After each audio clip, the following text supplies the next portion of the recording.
আমি আজি কিয় ইয়াত উপস্থিত হৈছোঁ বুলি অসমবাসীক ক'ব নালাগে। আজি কিমান দুখত আমি ওলাই আহিছোঁ, সিদিনাৰ পৰা আমি কেনেকৈ জীয়াই আছোঁ, কেনেকৈ খাইছোঁ, ৰাতি টোপনি কেনেকৈ গৈছোঁ আমি নিজে গম নাপাওঁ। কাৰণ এটা বস্তুৱে আমি জানো, আমাৰ মাজৰ পৰা এজন মানুহ নাই, সেই মানুহজন নাই আমাৰ মাজৰ পৰা।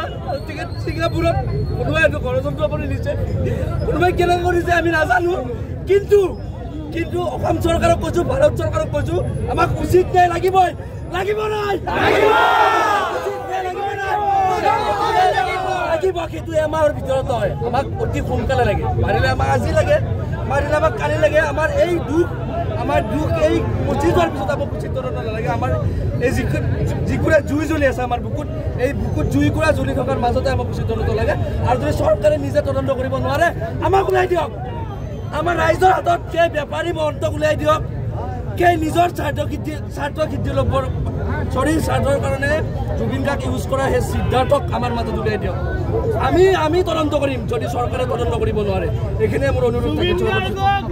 যিসকলে ব্যৱসায় কৰিলে সেইসকলক এৰি দিয়া নহয়, চিধা কথা। ইয়াতে কোনো তাৰিখ দি কোনো SIT দি নহয়, চিধা তদন্ত লাগে আৰু চিধা হাতীৰ আমাৰ সম্পদ নোহোৱা হৈছে। সেই সম্পদক সংৰক্ষণ দিব নোৱাৰিলে সেই ফেষ্টিভেল মহন্তই, সেই মহন্তক আনি আমাৰ অসমৰ ৰাইজৰ মাজত দিয়ক। আমি তাক লেংটা কৰি পিটিম।